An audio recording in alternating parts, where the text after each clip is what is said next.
দুঃখ কষ্ট এটা আমাদের জীবনে পার্মানেন্ট না, এটা সাময়িক। আমাদের জীবনে দুঃখ বেশি না আনন্দ বেশি? সুখ বেশি না কষ্ট বেশি? এজন্য আল্লাহ বললেন, খবরদার, মুমিন কখনো হেরে যায় না, মুমিনের হারাবার কিছু নাই। মুমিনের জীবনে যদি আনন্দ আসে, মুমিন শুকরিয়া করে, শুকরিয়া করলে সওয়াব আছে না নাই? আর মুমিনের জীবনে যদি দুঃখ আসে, মুমিন সবর করে, ধৈর্য ধরে, ধৈর্যেও সওয়াব আছে না নাই? তাহলে আমাদের সব দিক দিয়েই চলা। আনন্দের দিনগুলাতে শুকরিয়া করব, আর দুঃখের দিনগুলাতে ধৈর্য ধরবো, দুইটার মধ্যে সওয়াব আছে না নাই? এজন্য বিশ্বনবী বললেন, আজাবান লি আমরিল মুমিন, মুমিনের বিষয়টা খুবই আশ্চর্যের। ফাইন আসাবাতহু সাররাউন শাকারা, মুমিন যদি আনন্দে থাকে সে শুকরিয়া করে, শুকরিয়া করলে লাভ আছে না নাই? ওয়াইন আসাবাতহু দাররাউন সাবারা, আর দুঃখে পড়লে সে সবর করে, ধৈর্য ধরে, ধৈর্য ধরলে সওয়াব আছে না নাই? তার মানে আমাদের হারাবার কিছু আছে। মাঝে মাঝে আল্লাহ আমাদেরকে দুঃখ কষ্ট দিয়ে পরীক্ষা করতে চান, এগুলো আমাদের জন্য খারাপ নয়। এই দুঃখ কষ্ট বিপদ আমাদের কোমরকে সোজা করে, আমাদের পায়ের মাটিকে শক্ত করে, চিল্লায় বলেন ঠিক কিনা? প্রতিকূল পরিবেশে কিভাবে বাঁচতে হয় এই দুঃখ কষ্ট আমাদেরকে শিখায়। এজন্য মুমিন বান্দার বৈশিষ্ট্য হচ্ছে দুঃখ কষ্ট বেদনা জ্বালা এগুলোতে সে আপসেট হয় না, সে হাল ছেড়ে দেয় না, সে ভরসা রাখে একজনের উপর, চিল্লায় বলতে হবে তিনি কে? কারণ মুমিন জানে রাত্রি যত গভীর হয়, অন্ধকার তমানিসা ভেদ করে সুবহে সাদিক হয়। মুমিন জানে গর্ভবতী নারীর পেটের ব্যথা যেই দিন বাড়তে থাকে, ওই দিনই নতুন মেহমান আগমনের সময় ঘনাতে থাকে। মুমিন জানে তার জীবনে দুঃখ কষ্ট বিপদ যত বাড়তে থাকে, সুখের দিন কাছে আসতে থাকে। এজন্য মুমিনের হারাবার কিছু নেই। ফাইন্না মাআল উসরি ইউসরা, ইন্না মাআল উসরি ইউসরা। নবী হে, কষ্টের পরেই আছে আনন্দ, দুঃখের পরেই আছে সুখ। আপনি সমস্যায় পড়েছেন, ওই সমস্যার সমাধানও আছে না নাই? এই পৃথিবীতে এমন কোন সমস্যা আছে যেটা সমাধান নাই? কথা বলেন। সমস্যা তৈরি করেছে কে? আবার সমাধানও দিয়েছে কে? Allah doesn't create a lock without its key. Allah কখনো চাবি না বানাইয়া ওইটার তালা বানায় নাই। কথা কন। তালাও যেহেতু আছে, ওই তালার চাবিও বানিয়েছে কে? মা আনজালাল্লাহু দাআন ইল্লা আনজালাল্লাহু লাহু শিফা। আল্লাহ দুনিয়ায় এমন কোন রোগ পাঠায় নাই যেই রোগের ঔষধ বানায় নাই, এমন কোন রোগ নাজিল করে নাই যেই রোগের কোন চিকিৎসা বানায় নাই, হয়তো সেটা আবিষ্কার হয় নাই। অনেকে ক্যান্সারের কথা বলতে পারেন যে হুজুর ক্যান্সার এমন রোগ, এই ক্যান্সার তার নাই কোনো অ্যান্সার, কিন্তু বিজ্ঞানীরা বলতেছে এটারও অ্যান্সার আবিষ্কৃত হচ্ছে। সুবহানাল্লাহ কইবেন না? কিছু কিছু ক্ষেত্রে হয়েও গিয়েছে। এজন্য দুঃখের পরেই আছে সুখ, কষ্টের পরেই আছে আনন্দ। এই দুনিয়াটাই এরকম, কষ্টের পরই আনন্দ। দেখবেন তারাবির নামাজ 20 রাকাত পড়তে কষ্ট লাগে না? কোমরে ব্যথা, হাঁটুতে ব্যথা, কিন্তু 20টা রাকাত যখন শেষ করে মসজিদ থেকে বের হই, একটা আনন্দ আছে না নাই? কষ্ট করে পরীক্ষার জন্য প্রিপারেশন নিলেন আপনি কয়েক মাস, কিন্তু ফলাফল যখন ভালো হয় তখন একটা আনন্দ আছে না নাই? সারাদিন রোজা রাখলেন রমজানে, কি কষ্ট, তৃষ্ণায় গলা ফেটে যায়, কিন্তু ইফতারির সময় যখন রুহাবজা শরবতটা খাই, কেমন লাগে? একটা আনন্দ আছে না নাই? এজন্য আল্লাহ বললেন, ফাইন্না মাআল উসরি ইউসরান, ইন্না মাআল উসরি ইউসরা। ও নবী, কষ্টের দিন মক্কায় অল্প কিছু দিন, মদিনাতে আনন্দের দিন অপেক্ষা করছে। আমাদের জীবনে যদি দুঃখ কষ্ট আসে, আমরা ধৈর্য ধরবো, তাওয়াক্কুল করবো একজনের উপর, তিনি কে? কারণ আমরা বিশ্বাস করি কষ্টের দিন এটা চিরকালের জন্য নয়, সামনে আনন্দের দিন আমাদের জন্য সেট করে রেখেছে কে? বিশ্বনবীকে নেয়ামতের বর্ণনার ঘটনা শুনিয়ে বিশ্বনবীকে সান্ত্বনা বাণী শোনাচ্ছেন আর পড়ছেন, ফাইন্না মাআল উসরি ইউসরান, ইন্না মাআল উসরি ইউসরা। নবী গো, নিশ্চয়ই কষ্টের পরে আছে আনন্দ, দুঃখের পরেই আছে সুখ। সুবহানাল্লাহ। কষ্টের পরে আনন্দ, দুঃখের পরে। The struggle isn't permanent in our life. সব নবীকে আল্লাহ তাআলা একটা করে দোয়া দিয়েছিলেন আর বলেছিলেন, নবী একটা স্পেশাল দোয়া করার সুযোগ তোমাদেরকে দিলাম, ওই দোয়া করলেই কবুল হয়ে যাবে। কিন্তু সুযোগ পাবা জীবনে কয়বার? সবাই বলেন কয়বার? সব নবী তাদের দোয়াগুলো দুনিয়াতেই করে ফেলেছে। বিশ্বনবী বলেন, লিকুল্লি নবিয়্যিন দাওয়া মুস্তাজাবা। এ দুনিয়াতে সব নবীদের একটা করে মুস্তাজাবুদ দাওয়া আছে। আল্লাহ বলেছে, ও নবী, একটা করে স্পেশাল দোয়া করার সুযোগ পাবা, দোয়াটা করা মাত্রই কবুল করে নেব।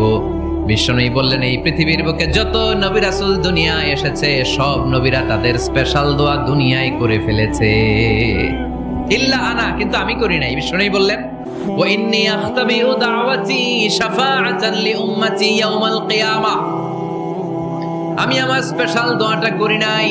আমার স্পেশাল দোয়াটা আমি আমার গুনাহগার উম্মতকে বাঁচানোর জন্য কিয়ামত পর্যন্ত রেখে দিয়েছি।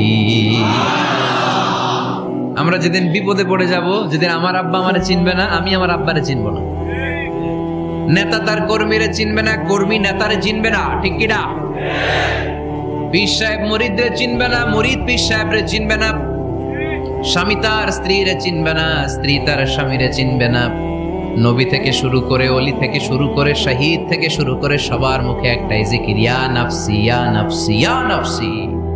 আকাশের সূর্যটা যেদিন মাথার কাছে চলে আসবে, জমিনটা তামার জমিন হয়ে যাবে, সূর্যের তাপে মাথার মগজগুলো ভাতের মাড়ের মতো গলে গলে নাকের ছিদ্র কানের ছিদ্র দিয়ে টপ টপ করে বেয়ে বেয়ে নিচে পড়বে। ওই কঠিন দিনে কেউ কাউরে চিনবে না। বিষ্ণু বললেন, ওই দোয়াটা আমি দুনিয়ায় করি নাই, আমি বদরের যুদ্ধে মার খেয়েছি, উহুদের যুদ্ধে দাঁত ভেঙেছি, আমি না খেয়ে পেটে পাথর বেঁধেছি।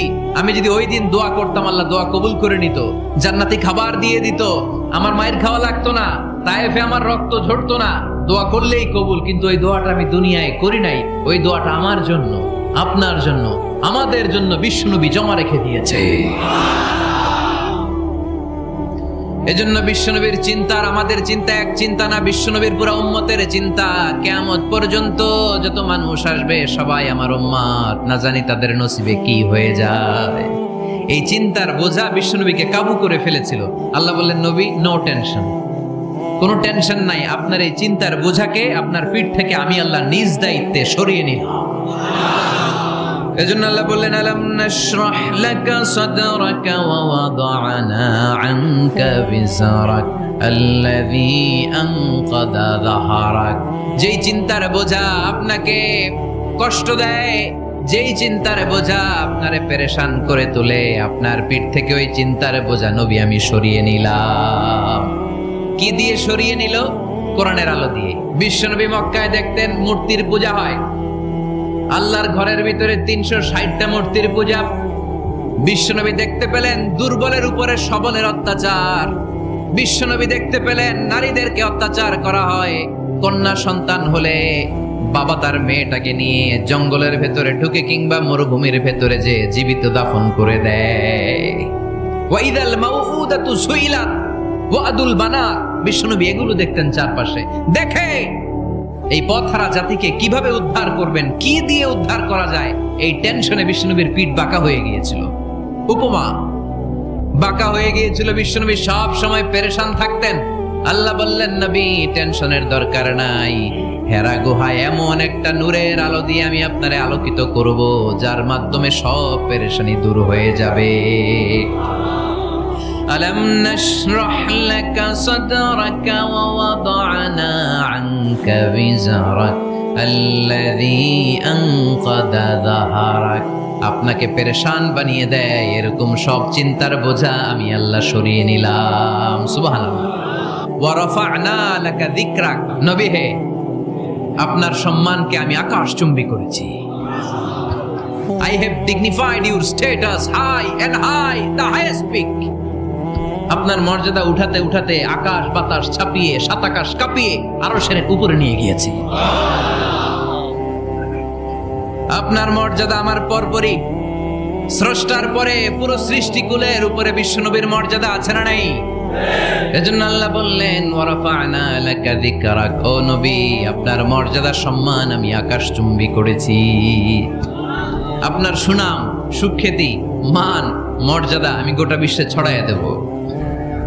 আয়াত যখন নাজিল হলো, কাফেররা হাসতে শুরু করলো। কাফেররা বলে, মোহাম্মদ বেটা বলে কি, ও জানে বাঁচবে কিনা ওইটাই তো সন্দেহ। আমরা যেই ষড়যন্ত্র পাকাচ্ছি, ও জানে বাঁচবে কিনা সে এটাই সন্দেহ। তার নাম গোটা বিশ্বে ছড়াবে কি করে আমরা দেখে নেব। আল্লাহ বলেন, তোরা আমার নবীর সুনাম সুখ্যাতি ছড়ানোর ব্যাপারে বাধা তৈরি করবি, তোরা আমার নবীর ব্যাপারে অপপ্রচার চালাবি, তোদের অপপ্রচারকেই আমি আমার নবীর প্রচার মাধ্যম বানিয়ে দেব। তোদের অপপ্রচারকে আমি আমার নবীর জন্য প্রচার মাধ্যম বানিয়ে দেব। এরকম অনেক সময় হয় না যে কেউ কেউ অপপ্রচার করে কারো বিরুদ্ধে, এটা তার জন্য প্রচার হয়ে যায়। আল্লাহ বললেন, তোরা আমার নবীর সুনাম সুখ্যাতিকে থামাবি, তোদের মাধ্যমে আমি বিশ্ব নবীর সুনাম সুখ্যাতি গোটা বিশ্বে বুলন্দ করে দেব। আবু জাহেল ঘোষণা দিল, খবরদার, হজের মৌসুম, হাজী সাহেবরা গোটা বিশ্ব থেকে আসবে, আমার দলের কর্মীরা তোরা যেটা করবি সেটা হচ্ছে হাজীদের কাছে যেয়ে বলবি মক্কায় নতুন এক পাগল আসছে, নতুন এক জাদুকর আসছে, নাম মুহাম্মদ। নাউজুবিল্লাহ পড়বেন না? খবরদার হাজী সাহেবেরা, এই পাগলের কাছে যেও না। সব হাজিরা গোটা বিশ্ব থেকে এসে মক্কার মিনা প্রান্তরে তাঁবুর ভিতরে ঢুকেছে, আর আবু জাহেলের টিম মেম্বাররা সব তাঁবুর ভিতরে উকি মাইরা কয়, খবরদার, নতুন পাগল আইছে। সবাই কয়, নাম কি? কয়, মুহাম্মদ। নতুন পাগল এসেছে, নাম মুহাম্মদ। নতুন জাদুকর এসেছে, তার নাম মুহাম্মদ। খবরদার, তার কাছে যেও না, তার কথা শোনো না, শুনলে তোমরাও পাগল হয়ে যাবা, তোমরাও পাগল হয়ে যাবা। সে এত বড় জাদুকর, মুহাম্মদ সাল্লাল্লাহু আলাইহি ওয়াসাল্লাম এত বড় জাদুকর, তার জাদু দেখলে, তার কথা শুনলে হাজবেন্ড ওয়াইফের মধ্যে সম্পর্ক বিচ্ছিন্ন হয়ে যায়। সে এত বড় জাদুকর, তার কথা শুনলে বাবা আর ছেলের সম্পর্ক ছিন্ন হয়ে যায়। সে এত বড় জাদুকর, তার কথা শুনলে বন্ধু বন্ধু আলাদা হয়ে যায়। খবরদার হাজী সাহেবরা, তোমরা হজ করতে এসেছো করো, জমজমের পানি খাও আর খেজুর নিয়ে যাবা বাড়িতে, কিন্তু মুহাম্মদ সাল্লাল্লাহু আলাইহি ওয়াসাল্লামের কাছে যাওয়া যাবে না। আচ্ছা, আপনারা বুঝে শুনে উত্তর দেন। এই যে লক্ষ লক্ষ হাজী মিনার তাঁবুতে বসা, আর আবু জাহেলের লোকটা যে বলল নতুন জাদুকরের নাম মুহাম্মদ, তার কাছে যেও না, এই লক্ষ লক্ষ হাজীরা এর আগে জীবনেও মুহাম্মদ সাল্লাল্লাহু আলাইহি ওয়াসাল্লামের নাম শুনছে? তার মানে মুহাম্মদ সাল্লাল্লাহু আলাইহি ওয়াসাল্লামের নাম তাদের কানে পৌঁছে দেওয়ার দায়িত্ব আবু জাহেল নিজেই নিয়ে নিয়েছে। চিল্লায় এখন ঠিক কিনা? অপপ্রচার প্রচার হয়ে গিয়েছে। আর সবাই মনে মনে ভাবে, কয় কি, এত বড় জাদুকর, হজ করি আর না করি এর না দেখে যাওয়া যাবে না। হজ তাড়াতাড়ি কোন রকম সাইরা এই জাদুকরের কাছে আগে যাবো, দেখি কেমন জাদু দেখায়, দেখি কত বড় ম্যাজিশিয়ান, দেখি তো কত বড় পাগলের। কারণ আল ইনসানু হারিসুন আলা মা মুনিআ, মানুষকে যেটা নিষেধ করা হয় বেশি মানুষ এটা করতে চায়। যদি বলি ওদিকে যাবি না, ওর বাপের কিরা ওদিকে যাবে, ঠিক কিনা? এটা আমাদের স্বভাব, আমাদের খাসলা, আমাদের বৈশিষ্ট্য। যেটা আমাদেরকে নিষেধ করা হয় বেশি ওটা করতে মন চায়। সব হাজিরা মনে মনে ভাবলো আমরা যাব যাব, তোরা যতই বলিস না কেন যাব যাব, হজের পরে অবশ্যই যাব। দেখা গেল হজের পরে বিশ্বনবী মুহাম্মদুর রাসূলুল্লাহ সাল্লাল্লাহু আলাইহি ওয়াসাল্লামের বাড়ির সামনে বিশাল বড় গ্যাদারিং শুরু হয়েছে। সবাই লাইন ধরে দেখা করতে গেছে। দেখা করতে যে বিশ্বনবীর চেহারা দেখে প্রথম নজরে সব পাগল। এত সুন্দর চেহারা, বিষ্ণু ঈসা ইসলামের চেহারার মতো এরকম চেহারার মানুষ পৃথিবীতে আছে? দ্বিতীয়টা, অনেকে বলে সাইয়েদনা ইউসুফ আলাইহিস সালামের চেহারা নাকি বেশি সুন্দর। সুন্দর ঠিক, কিন্তু আমার নবীর চাইতে বেশি নয়। বিষ্ণু বলতেন, আনা মালিহুন ওয়া আখি ইউসুফু সাবিহুন, আমার ভাই ইউসুফ হচ্ছে সাবিহ, সাবিহ মানে সাদা সুন্দর ধবধবে, আর আমি হচ্ছে মালিহ, মালিহ মানে এসেছে মিলহান থেকে, মিলহান মানে লবণ, মানে লাবণ্যময় সুন্দর। আমার ভাই ইউসুফ নবী সাদা সুন্দর, আমি লাবণ্যময় সুন্দর। কোনটার দাম বেশি? লাবণ্যময় সুন্দরের দাম বেশি। সাইয়েদনা ইউসুফ আলাইহিস সালামের চেহারা দেখে মিশরের মেয়েরা লেবু কাটতে যে বা কমলা কাটতে যে আঙ্গুল কেটে ফেলেছিল। কোরআন তার সাক্ষী। ওয়া কাত্তা'না আইদিয়াহুন। আম্মাজান আয়েশা রাদিয়াল্লাহু তাআলা আনহা যখন এই ঘটনা শুনেছেন, তিনি মিশরের মেয়েদেরকে ডাক দিয়ে বলেছেন, ও মিশরের মেয়েরা, তোমরা ইউসুফ নবীর সৌন্দর্য দেখে লেবু কাটতে যে আঙ্গুল কেটেছ, আমার স্বামী প্যারা নবী মুহাম্মদ রাসূলুল্লাহর চেহারা যদি তোমরা দেখতা, তাহলে লেবু কাটতে যে আঙ্গুল নয়, কলিজাটা কেটে টুকরা টুকরা করে দিতা। আবার আম্মা জান আয়েশা বলতো, লাকুম শামসুন ওয়া লানা শামসুন, তোমাদের জন্য একটা সূর্য আছে, কিন্তু আমি আয়েশার জন্য আলাদা একটা সূর্য আছে। তোমাদের সূর্যটা প্রতিদিন সকালবেলা পূর্ব আকাশে উদিত হয়ে গোটা দুনিয়াটারে আলোকিত করে দেয়, আর আমার সূর্যটার নাম হলো মুহাম্মদ সাল্লাল্লাহু আলাইহি ওয়াসাল্লাম। মসজিদে নববীতে এশার নামাজের পরে আমার সূর্যটা আমার ঘরে উদিত হয়। তোমাদের সূর্য সকালবেলা পূর্ব আকাশে উঠে গোটা দুনিয়াটারে আলোকিত করে। আমার সূর্য মুহাম্মদ এশার নামাজের পরে আমার ঘরের ভেতরে যখন উকি দেয়, আমার পুরো ঘরটারে আলোকিত করে দেয় কে? এত সুন্দর চেহারা ছিল, ওনার চেহারার নূর দিয়ে হারানো সুই খুঁজে পেয়েছে বিশ্বনবীর স্ত্রীরা। চিল্লায় কোন আল্লাহু আকবার। বিশ্বনবীর চেহারার সৌন্দর্যের সাথে কারো সৌন্দর্যের কোনো মিল হবে? No comparison with our beloved prophet Muhammad sallallahu alayhi wasallam. Whether it's the fitness, whether it's the appearance, whether it's the status, no comparison with our prophet.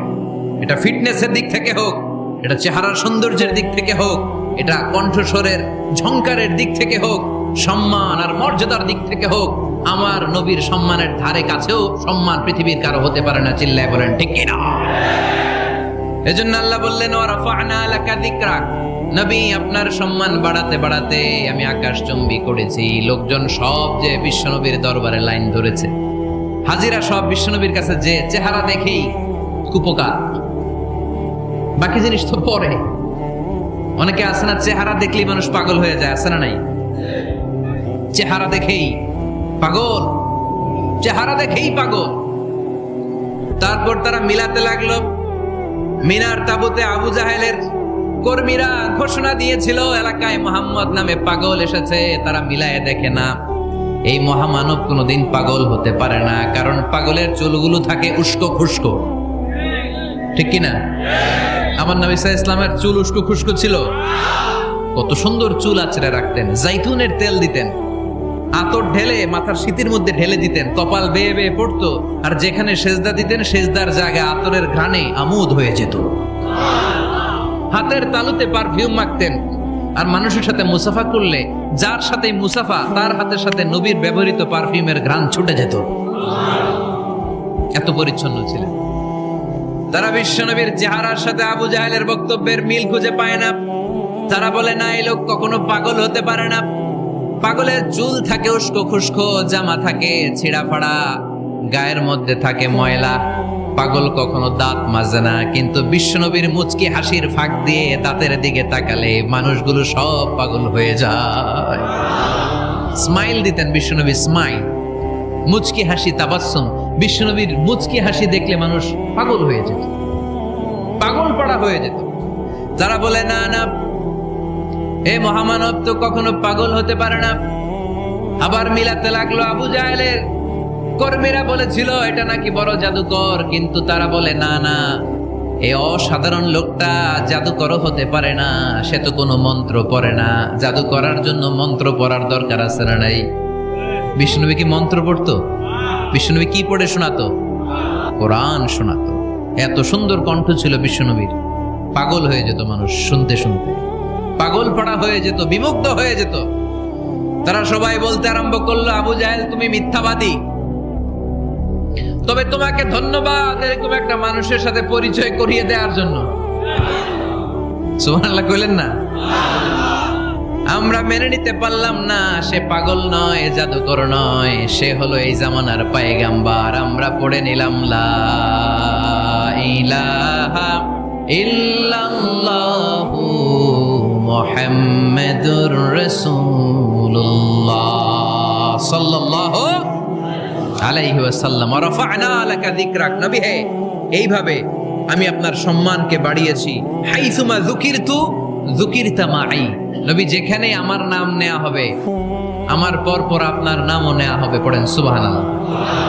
যেখানে আমার আল্লাহর নাম তারপরে আমার নবীর নাম আছে না নাই? কালিমার ভেতরে লা ইলাহা ইল্লাল্লাহ আমার আল্লাহর নাম শোভা পায়, তারপরে মুহাম্মাদুর রাসূলুল্লাহ দ্বিতীয় বাক্যে আমার নবীর সুন্দর নামটা আছে না নাই? কালেমার মধ্যে প্রথমে আল্লাহর নাম, তারপরে নবীর নাম। হাইসুমা যুকিরতু যুকিরতা মাই, নবী কিভাবে আপনার মর্যাদা আমি বাড়াবো জানেন? যেখানেই আমি ওইখানেই আপনি, যেখানে আমার নাম নেওয়া হবে তারপরেই সৃষ্টিকুলের মধ্য থেকে শুধু আপনার নাম নেওয়া হবে। সুবহানাল্লাহ পড়েন। আপনার উম্মতেরা গোটা বিশ্বে সালাত আদায়ের জন্য আজান দিবে, আজানের প্রথম 4 বাক্যে আমি আল্লাহর বড়ত্ব, আল্লাহু আকবার। তারপরের 2 বাক্যে আমি ছাড়া কোনো ইলাহা নাই এটার সাক্ষ্য দেয়া হবে। তারপরের দুই বাক্যে সবাই সাক্ষ্য দিতে বাধ্য, আপনি ছাড়া দুনিয়ায় আর কোনো শেষ রাসূল নাই। তার মানে আজানের মধ্যেও আমার আল্লাহর নামের পরে আমার নবীর নাম আছে না নাই? এরপর আমরা একামত দিয়ে জামাত শুরু করি। এই জামাতের আগে যে একামতটা দেই, এই একামতেও আল্লাহর নামের পরে আমার নবীর নামটা আছে না নাই? তার মানে আজানে আমার নামের পরে আপনার নাম, একামতে আমার নামের পরে আপনার নাম। নামাজের শেষে যখন আমরা শেষ বৈঠকে বসি, সেখানে বিশ্বনবীর উপর দুরূদ আছে না নাই? তার মানে সব জায়গায় বিশ্বনবীর নাম নেওয়াকে আবশ্যক করে দিয়েছে কে? নবী হে। এই গোটা বিশ্বের ভেতরে সূর্য উঠবে, সূর্য ডুববে, শীত যে গ্রীষ্ম আসবে, দিন যে রাত আসবে, এক মুহূর্তের জন্য আপনার নামের আলোচনা থামবে না। চিল্লায় বলো ঠিক কিনা? রাফা'না লাকা যিকরাক, I have dignified your status very high, very high। অনেক উপরে নিয়েছি, আকাশ বাতাস ছাপিয়ে, সাত আকাশ কাঁপিয়ে আরশ পর্যন্ত আমি আপনার মর্যাদাকে বুলন্দ করেছি। এই পৃথিবীতে যত আসমানি কিতাব এসেছিল, সবগুলো আসমানি কিতাবে বিশ্বনবীর নাম উল্লেখ করেছে কে? ইহুদিরা খ্রিস্টানরা বিশ্বনবীর মানতে চাইতো না। তারা বলতো, মুহাম্মদ তোমার নাম তো আমাদের কিতাবে নাই। বিশ্বনবী বললেন পড়ো। তারা পড়তে পড়তে বিশ্বনবীর জায়গাটা লুকিয়ে রাখত, যেখানে বিশ্বনবীর নাম ওরা এভাবে ধরে রাখত। বিশ্বনবী সাল্লাল্লাহু আলাইহি ওয়াসাল্লাম এক সাহাবাকে বললেন, আমি তো ওদের ভাষা বুঝি না, তুমি ওদের ভাষা বুঝে দেখো কোন জায়গায় চোরামিটা করে। প্রতিটা কিতাবের প্রতিটা পাতায় পাতায় বিশ্বনবীর নাম আছে না নাই? সাইয়েদনা আদম আলাইহিস সালাম থেকে শুরু করে ঈসা আলাইহিস সালাম পর্যন্ত যত নবী এসেছে, সব নবী সুসংবাদ দিয়েছে যে একজন নবী আসবে, যে নবী আসার মধ্য দিয়ে এই আম্বিয়া আলাইহিমুস সালাম পৃথিবীতে আসার যে ধারাবাহিকতা, এই সিলসিলা, এই চেইনকে আল্লাহ তাআলা কাট অফ করে দিবে।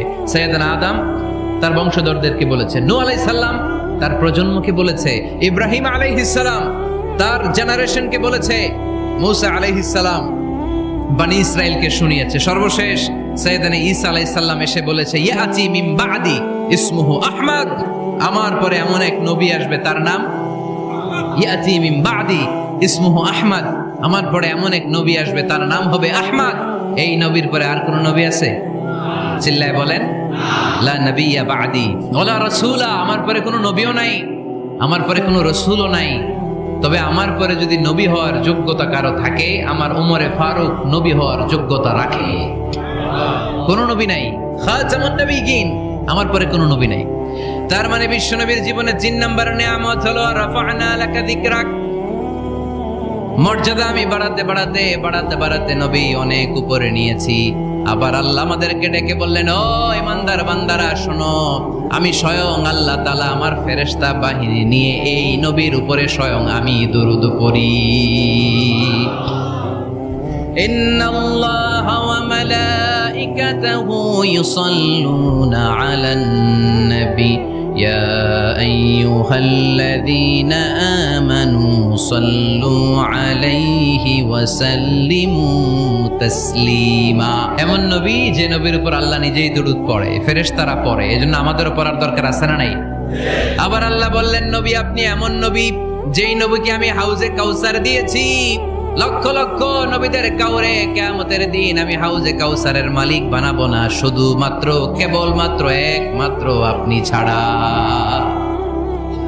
ইন্না আ'তাইনাকাল কাউসার ফাসাল্লি লিরাব্বিকা ওয়ানহার ইন্না শানিআকা হুয়াল আবতার। সুবহানাল্লাহ পড়ে। এই হাউজে কাউসারের পানি খেতে চান, পান করতে চান?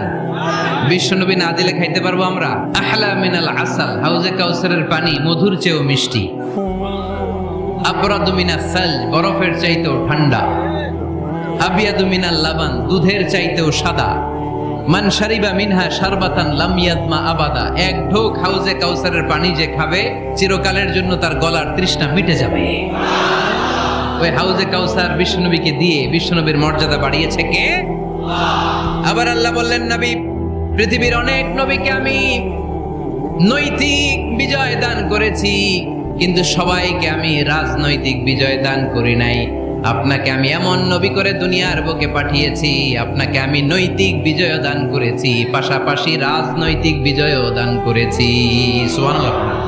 বিশ্বনবী একাধারে যেমনি মসজিদে নববীর ইমাম ছিলেন, পাশাপাশি মদিনার রাষ্ট্রের প্রেসিডেন্ট ছিলেন, ঠিক কিনা? এজন্য বিশ্বনবী বললেন, রব্বি আদখিলনি মুদখালা সিদকিন ওয়া আখরিজনি মুখরাজা সিদকিন ওয়াজআলনি মিন লাদুনকা সুলতানান নাসীরা। ও আল্লাহ, আপনি আমারে সত্যতার সাথে মক্কায় রাখেন, বের করলেও সত্যতার সাথে বের করেন, আর আপনি আমাকে বিজয়ী শক্তি দান করেন। বিজয়ী শক্তি, রাজনৈতিক শক্তি বিশ্বনবী আল্লাহ তাআলার কাছ থেকে দোয়া করে চেয়ে নিয়েছেন। চিল্লায় বলেন ঠিক কিনা? আলেম ওলামারা আজীবন সুদের বিরুদ্ধে ওয়াজ করছে। আমরা ওয়াজ আগে করতাম, এখন করতেছি, সামনেও করব, মাগার সুদ মরবে না।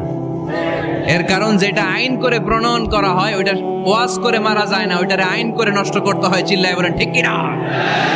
আমি সারা জীবন সুদের বিরুদ্ধে ওয়াজ করলে সুদ যাবে না, কিন্তু দেশনেত্রী মাননীয় প্রধানমন্ত্রী যদি কালকে ঘোষণা দেয় বাংলাদেশের কোনো ব্যাংকে ব্যাংকিং ফিনান্সিয়াল ট্রানজাকশনে কোনো সুদ চলবে না, তার পরের দিন থেকে বাংলাদেশে কোনো সুদ থাকবে না। চিল্লায় বলেন ঠিক কিনা?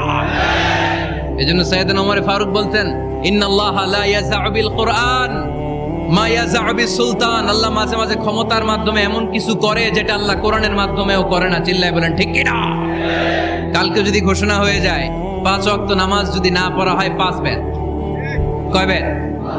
চেয়ারম্যান না পড়লে চেয়ারম্যানের পিছনে 5 বেদ, এমপি না পড়লে এমপির পিছনে 5 বেদ। কথা বলেন? মাননীয় প্রধানমন্ত্রী যদি এটা ঘোষণা দিয়ে দেয় যে কালকে থেকে নামাজ না পড়লে 5 বেদ, এটা সবার জন্য এই আইন। একটা বেনামাজি খুঁজে পাওয়া যাবে? সবকে ওই দৌড়াবে মসজিদে, অজু থাকলেও দৌড়, না থাকলেও দৌড়। কারণ মায়ের উপরে কোনো ওষুধ আছে? কথা বলেন? কারণ মায়েরে ভিটামিন আছে, মায়েরে কি আছে? এজন্য ইন্নাল্লাহা লা ইয়াযআউ বিল কুরআন মা ইয়াযআউ বিস সুলতান। মাঝে মাঝে আল্লাহ ক্ষমতা দিয়ে এমন কিছু করে যেটা মাঝে মাঝে আল্লাহ কোরআন দিয়েও করে না। এজন্য অনেক নবীকে নৈতিক বিজয় দান করলো, বিশ্ব নবীকে শুধু নৈতিক বিজয় নয়, পাশাপাশি রাজনৈতিক বিজয়ও দান করেছে কে? তিনটা নিয়ামতের ঘোষণা দিয়ে আল্লাহ বললেন, আলাম নাশরাহ লাকা সাদরাকা ওয়া ওয়াদা'না আনকা বিজরাক আল্লাযী আনকাযা যাহরাক ওয়া রাফা'না লাকা যিকরাক। পড়েন সুবহানাল্লাহ। নবী হে, আপনার মর্যাদা আমি অনেক বাড়িয়েছি। আপনার কথা শুধু মুসলমানেরাই বলে না, হিন্দুরাও বলে। আছে না নাই? গতকাল এক হিন্দু ভাই আমার হাতে হাত রেখে শাহাদা বাক্য পাঠ করে গাজীপুরে মুসলমান হয়ে গেছে। বিশ্বনবীর কথাগুলো যখন তারা শোনে, তারা নিজেদেরকে ধরে রাখতে পারে না। আপনারা মহাত্মা গান্ধীর নাম শুনেছেন? তিনি ভারতের অবিসংবাদিত নেতা। বিশ্বনবীর ব্যাপারে কমেন্ট করেছেন যে এরকম নেতা পৃথিবীতে আর দ্বিতীয়টা কখনো হবে না। মহাত্মা গান্ধী কি মুসলমান না হিন্দু? গোটা বিশ্বের খ্রিস্টানরা বিশ্বনবীকে নিয়ে এখন মাতোয়ারা। মাইকেল এইচ হার্ট, খ্রিস্টান, একটা বই লিখে গোটা বিশ্ব কাঁপিয়েছেন, দি 100 ranking of the most influential people and person in the world. পৃথিবী কাঁপানো 100 জন মনীষীর জীবনী নিয়ে একটা বই তিনি করেছেন। এই 100 জন মনীষীর জীবনীর মধ্যে যাকে নাম্বার 1 তিনি করেছেন, তিনি হচ্ছেন আমার নবী, আপনার নবী, প্যারা নবী, বিশ্বনবী মুহাম্মদুর রাসূলুল্লাহ সাল্লাল্লাহু আলাইহি ওয়াসাল্লামের। মাইকেল এইচ হার্ট কি মুসলমান? সে একজন খ্রিস্টান। তার মানে ওয়া রাফা'না লাকা যিকরাক, বিশ্বনবীর সম্মান শুধু আমাদের মুখ দিয়ে প্রচারিত হয় না, ইহুদি, খ্রিস্টান, বৌদ্ধদের মাধ্যমেও বিশ্বনবীর সম্মানকে বাড়িয়ে দিচ্ছে কে? I have studied him, the wonderful man, in my opinion, far from being antichrist, and he must be called the savior of humanity. খ্রিস্টানরা বলছে আমরা এই মুহাম্মাদের জীবনী গবেষণা করে পড়েছি, তাকে খ্রিস্টান বিরোধী বলা তো দূরের কথা, তাকে মানবতার ত্রাণকর্তা বলতে হবে। তিনি গোটা বিশ্বের জন্য সুপারম্যান হয়ে পৃথিবীতে এসেছে। As a father, as a teacher, as a lawgiver, as a lawmaker, Muhammad is the superman of the world. স্বামী হিসেবে, পিতা হিসেবে, নেতা হিসেবে, নবী হিসেবে মুহাম্মদ ইসলাম সাধারণ কোনো মানুষ নয়, তিনি গোটা বিশ্বের জন্য সুপারম্যান হয়ে পৃথিবীতে আগমন করেছে। ওয়ারাফা'না লাকা যিকরাক। নবী, দুশ্চিন্তা করবেন না, টেনশন করবেন না, আমি আপনার সম্মানকে বাড়িয়ে দেব। এই তিনটা নিয়ামতের বর্ণনা সূরা ইনশিরাহের ভিতরে বর্ণনা করলেন কে? তাহলে আমরা সূরাতুল ইনশিরাহ থেকে তিনটা নিয়ামতের বর্ণনা শুনলাম, বিশ্বনবীকে কি সান্ত্বনা দেয়া হলো সেটা শুনলাম। এবার দুইটা গাইডলাইন শুনে তাফসীর আমরা শেষ করব। নবী, আপনি যখন অবসর হন, আপনি ইবাদতে মশগুল হন। ফানসাব ফিল ইবাদা, তাফসীর ইবনে কাসিরে এসেছে আপনি ইবাদতে মশগুল হন যখন আপনি অবসর পান। অবসর আল্লাহর দেয়া বড় নেয়ামত, এটা বিশ্বাস করেন? অবসর কিন্তু নেয়ামত। আমরা অনেকেই অবসর সময়কে কাজে লাগাই না, কিন্তু অবসর চলে যাওয়ার পরে যখন ব্যস্ত হয়ে পড়ি তখন বলি হায় রে, অবসরটা যদি কাজে লাগাইতাম। পরীক্ষার পরে 3 মাস ছুটি ছিল, এই 3 মাস অবসরে যদি পড়তাম তাইলে তো আজকে ভার্সিটিতে চান্স পেয়ে যেতাম, ঠিক কিনা? এজন্য বিশ্বনবীর আল্লাহ বললেন, নবী فَإِذَا فَرَغْتَ فَانصَبْ وَإِلَى رَبِّكَ فَارْغَب। মাদানী জীবনে, মাক্কি জীবনে, দাওয়াতি কার্যক্রমের পরে, রাষ্ট্রীয় কার্যক্রমের পরে যখনই আপনি অবসর পাবেন তখনই আপনি ইবাদত করেন, তখনই বেশি বেশি আল্লাহর কাছে দোয়া করে। দোয়াটা খুব শক্তিশালী, কিন্তু আমরা অনেকে জানি না কি করে দোয়া করতে হয়। তার মানে প্রথম ঘোষণা হলো ফাইদা ফারাগতা ফানসাব।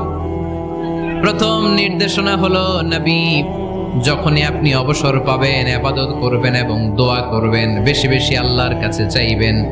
2 নাম্বার দিক নির্দেশনা হলো ওয়াইলা রব্বিকা ফারগাব। সব সময় আপনি আপনার আল্লাহর দিকে মনোনিবেশ করবেন। বিপদে পড়লে ডাকবো কারে? আমাদের অসুস্থতাকে সুস্থতায় পরিণত করে দিতে পারে কে? চাকরির জন্য পাগল পারা, চাকরি নাই, চাকরির ব্যবস্থা করে দিতে পারে কে?